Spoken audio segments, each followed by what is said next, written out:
আপনারা সবাই জানেন গত 17 ফেব্রুয়ারি উত্তরার 7 নম্বর সেক্টরের 9 নম্বর রোডে একটি ঘটনা হয়, যা হচ্ছে ফেসবুক এবং অন্যান্য সামাজিক যোগাযোগ মাধ্যমে ভাইরাল হয়ে পড়ে। যে 5 জন উঠতি বয়সী যুবককে, এর মধ্যে 2 জনের হাতে রামদা ছিল, তাদেরকে দম্পতিকে আঘাত করতে অবস্থায় দেখা যায়।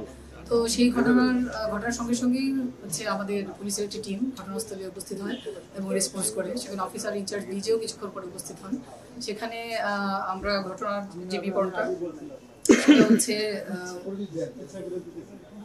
মেহবুল হাসান এবং পরবর্তীকালে যে মামলাটা হয় সেই মামলার বাদী নাসরিন আক্তার ইপ্তি, ওনারা বাড়ি ফিরছিলেন রিক্সা যোগে। ওনাদের সামনে থাকা একটা রিক্সায় ইতিপূর্বে একটা ঘটনা ঘটে। এই যে বখাটেদেরকে আমরা গ্রেফতার করেছি, তাদের মধ্যে 3 জন, তারা 2টি মোটরসাইকেল যুগে যাচ্ছিল। তারা প্রচন্ড শব্দ করছিল। সেই শব্দ করে যখন তারা যাচ্ছিল, এই ঘটনার প্রতিবাদ করেন আরেকজন রিক্সা আরোহী এবং তিনি তাকে রিক্সা থেকে নামিয়ে তাদের সঙ্গে যখন তর্কাতর্কি হচ্ছিল, তখন হচ্ছে এই দম্পতি সেই রিক্সা যাত্রীকে সাহায্য করার জন্য তারা এসে দাঁড়ান এবং বলেন যে কেন তারা রাস্তায় এই ধরনের ঘটনা ঘটাচ্ছে। এটা প্রতিবাদ করলে সেই যে উঠতি বয়সী যুবক 3 জন, তারা হচ্ছে তাদের হাতে থাকা যে রান্দা সেগুলো দিয়ে হচ্ছে তাদেরকে ভয় দেখানোর চেষ্টা করে। এবং তারা যখন এই ধরনের ঘটনা ঘটে, তখন অত্যন্ত সাহসিকতার সঙ্গে মেহবুল হাসান তিনি একজনকে ধরে ফেলেন তাদের মধ্যে থাকা। তখন জনগণ এগিয়ে আসে, তাদের চারপাশে জুড়ে থাকা তারাও হচ্ছে আরেকজনকে হাতে হাতে তখন গ্রেফতার করতে সম্ভব হয়, মোবারক হোসেন এবং হচ্ছে রবি রায়কে, এবং তাদের সঙ্গে থাকা একটা মোটরসাইকেলও হচ্ছে আটক করা হয়। সেই যখন তাদেরকে আটক করা হয়, এই অবস্থায় তারা হচ্ছে তাদের একজন ফোন করে আরো তাদের 2 সহযোগীকে ঘটনাস্থলে ডেকে নিয়ে আসে এবং হচ্ছে ঘটনাটা যখন ভিন্নঘাতী মোড় নেয়, তখন হচ্ছে তাদের আটকের ফলে এই বাকিরা হচ্ছে পালিয়ে যায়।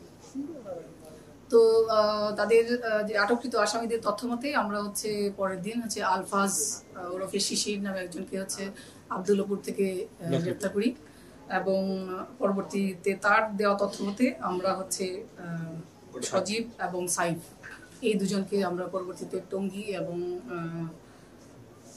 টঙ্গীর মাজারবস্তি এলাকা থেকে হচ্ছে তাদেরকে আমরা গ্রেফতার করি। এবং আসামিদের সঙ্গে থাকা যে 2টো রামদা আমরা দেখতে পাই, সেগুলো হচ্ছে উদ্ধার করা হয় এবং তাদের ব্যবহৃত 3টা মোটরসাইকেলের মধ্যে 2টি মোটরসাইকেল আমরা উদ্ধার করতে সক্ষম হই এবং এই ঘটনায় হচ্ছে একটি মামলা দায়ের হয় সেদিনই। আপা মোট কতজন গ্রেফতার হলো?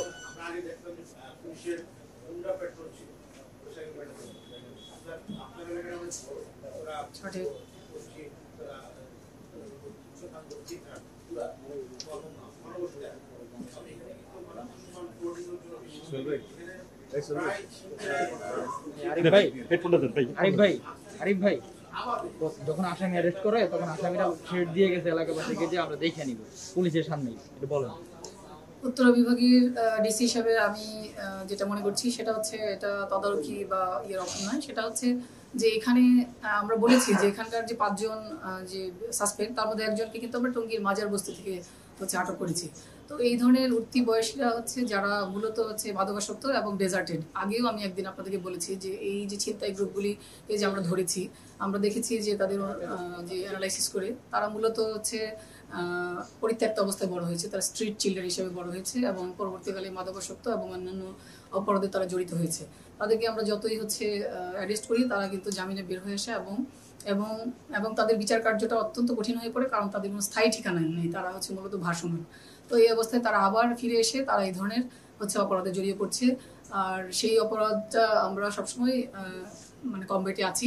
আমরা যখন অন্য একটা কাজে, আমরা জানি যে এই মুহূর্তে আমরা আরো অন্যান্য যখন কাজে এনগেজ হয়ে পড়ি, তখন হয়তো তাদের দূরত্ব কিছুটা বেড়ে যায়, বা তারা যখন বের হয়ে আসে আদালত থেকে তখনও হচ্ছে এটার প্রবণতা বেড়ে যায়। কিন্তু আমাদের প্রতিদিনেই, আপনি মোটরসাইকেল পেট্রোলের কথা বলেছেন, আমাদের উত্তরা বিভাগের 6টি ডিউটি স্টেশনেই থানাতেই কিন্তু প্রচুর অন্যান্য পেট্রোলের সঙ্গে সঙ্গে মোটরসাইকেল পেট্রোল রয়েছে, ফুড পেট্রোলও রয়েছে।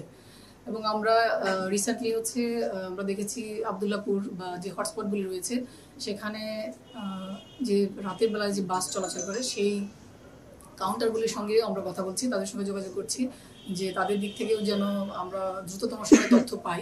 কারণ এখানে যারা আসা যাওয়া করেন, ভিকটিম হন, তারা মূলত হচ্ছে চলাচলকারী হচ্ছে যাত্রী, তারা হচ্ছে ইন্টার ডিস্ট্রিক্ট যে তারা যাতায়াত করেন, তারা হচ্ছে মামলা দিতে হচ্ছে তারা হচ্ছে রাজি হন না।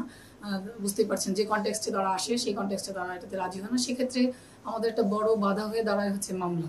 সেক্ষেত্রে আমাদের আরও একটা বাধার কথা বলেছি, তাদের যেহেতু স্থায়ী ঠিকানা নেই, তো এটার জন্য আসলে দীর্ঘমেয়াদী পরিকল্পনা দরকার। আমি ব্যক্তিগতভাবে মনে করি সমাজ কল্যাণ যে মন্ত্রণালয় এবং শিশুদের জন্য যে যারা আছেন তারা সবাই মিলেই হয়তো গ্র্যাজুয়ালি এই অবস্থা থেকে উত্তরণ করা সম্ভব, কিন্তু আমরা প্রতিদিনই তাদের বিরুদ্ধে হচ্ছে আমরা ড্রাইভ দিই এবং প্রতিদিনই আমাদের আটক থাকে।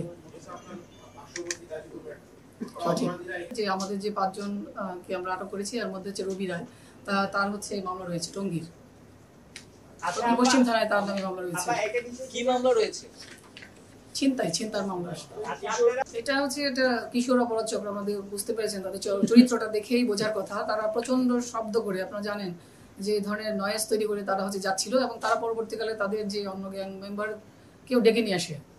তো সেক্ষেত্রে আমরা তাদেরকে গ্যাং বলছি এবং তাদের যেসব এলাকা থেকে তারা বসবাস করে সেখান থেকে বোঝাচ্ছে যে তারা কিভাবে গ্যাং মেনটেন করে। তারা ছিনতাই বা এই ধরনের অপরাধের সাথে জড়িত। তাদের আচার আচরণ সবকিছু দেখেই তো সেটা বোঝা যাচ্ছে যে তারা সামান্য একটা ঘটনাকে কেন্দ্র করে যদি তারা চাপাতি নিয়ে আঘাত করে তাহলে এটা অবশ্যই তারা একটা গ্যাং মেম্বার। তারা এই এলাকায় ছিল না, তারা তো বলেছি তারা এই এলাকার সদস্য নয়, তারা এলাকায় একটা অনুষ্ঠানে আসছিল, তারা কোনো একটা উদ্দেশ্যে এই এলাকায় প্রবেশ করেছিল, তারা কেউই উত্তরাবাসী নয়। চাপাতি পরে তারা দুজন ফোন করে, হ্যাঁ তাদের কাছে এই ধরনের অস্ত্র শস্ত্র আশেপাশেই হয়তো থাকে।